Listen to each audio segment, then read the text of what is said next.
Yo guys, what's going on? Welcome back to Chelsea Explained, as this is your match review after Chelsea scrapping a 2-1 victory against Danish side Copenhagen in Conference League. Now this was the first leg that we claimed 3 points in, so we have the half job done so far. We're gonna welcome Copenhagen to the bridge in the second leg, and we need to complete a victory and go through to the next rounds. Now, we're always gonna make it so difficult for us. We can never win comfortable.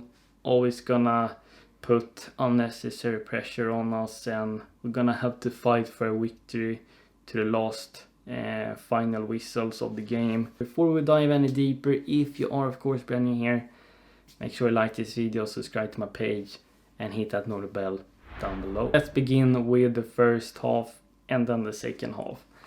The first half was very sleepy, very poor, passing sideways, backwards. I understand Maresca wants to control possession, be in control of the game, but I mean, come on. I know we're really struggling against low blocks, but we didn't even try to break through the low block in that first half. We would just constantly choosing that easy pass instead of trying to be more direct, having quick combinations, having players make runs in behind and put a through ball behind Copenhagen's back line. And unless we found Palmer in a good space, which we barely did, there was nothing to take from that first half. Nothing positive whatsoever. When the second half is about to begin, Maresca has decided to make 3 changes. We've seen Colville, Enzo Fernandez and Christopher Nkunku getting subbed in, and we're playing a little bit better in the second half. Here we're at least creating some chances, and we're actually scoring 2 goals that helps us secure victory. The first goal came literally in the first minutes from a Reece team's long shot attempt outside the box. That shot literally went in slow motion. How the Copenhagen goalkeeper could not save that is beyond me. He literally had 5 in reflexes if we're gonna talk about stats and metrics in Football Manager. But yeah, we took the lead, and at the hour mark we extended the lead 2-0 thanks to us pressing Copenhagen high up in the pitch. Cucurella wins back the ball, finds Tyreek George in open space, who makes a cutback to Enzo Fernandez, who could just finish it in the right side of the net. And I really like that we pressed high, winning back the ball, that we can score goals from those type of situations as well.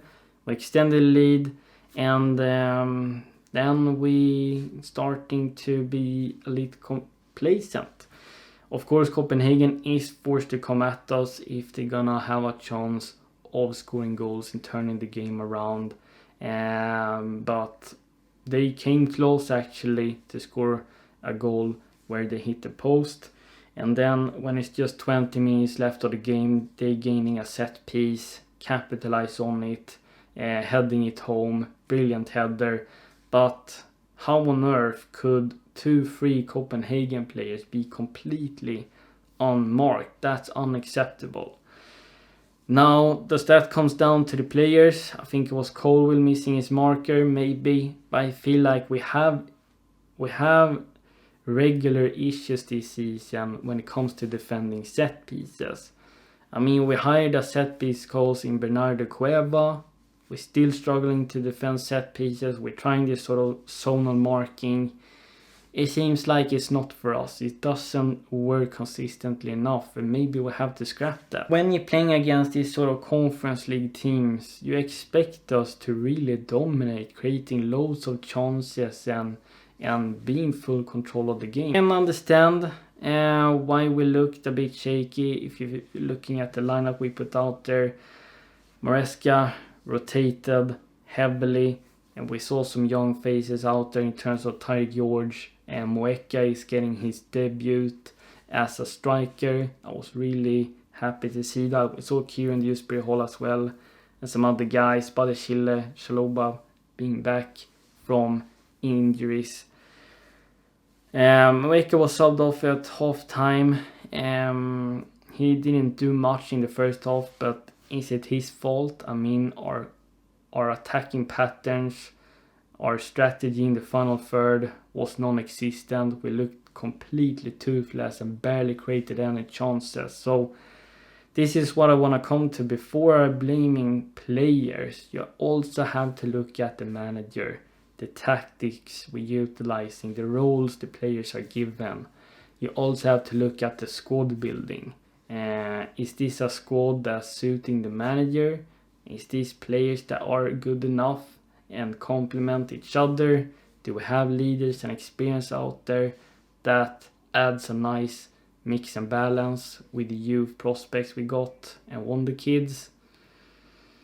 Maybe not. Maresca, he's like forcing players in positions they have never played in. Like, why are you playing Malagusto as a left winger? Now, he was taken out in the 14th minute because he received a knock, got injured, which was unfortunate. But Maresca has this philosophy where he's utilizing some players in different roles. Gusto was playing as a left winger. We saw Kieran Dewsbury-Hall playing as a right winger in the second half. We saw Reece James playing as a defensive midfielder. You know, why can't we just make it more simple for the players to be utilized in the best positions and roles? But that's not Maresca's way of playing. But I think he's going to the extreme of utilizing players in certain positions they have never played in their entire life. I'm really thinking of Malagusto here. You might as well bring in a proper left winger from the academy then, if you want to rest Mark Cucurella. When there is a lot of players that is inconsistent and not performing, you have to look at the manager. You have to look at, does these tactics and roles actually suit them? Can you see attacking patterns? Because for me, we barely created anything throughout this game. It was from a Reece James long shot outside the box, and the second goal came from us winning back the ball high up in the pitch. But we didn't really create any big chances outside of that. And I also feel for Mueka. I mean, he was completely isolated, barely gets any support from the other attacking players we have around him. And as I'm continuously stressing in this video, this is where I'm looking at Maresca. He is the one in charge of putting out these tactics. He is choosing how we are going to play. He's the one deciding everything. So I'm not really happy with Maresca in terms of the lineup and the role some of the players he's been given. Thankfully, we managed to get a job done anyway. I'm gonna praise Maresca for one thing, and that was that he actually made early changes in the first half. He saw things was not going in the right direction, and he was being proactive. He was making early subs to help us gaining better control in the second half, and this is what I want to see from a Chelsea manager. I also like that he gave George full 90 minutes, he gave Mueka 45 minutes, and I honestly think, we have so many talented players in Copenhagen that I can't wait to see some more of these guys be given opportunities. I'm sure Mueka will be given more chances. This was an experience for him, be given 45 minutes. Hopefully he will get more minutes in the near time future.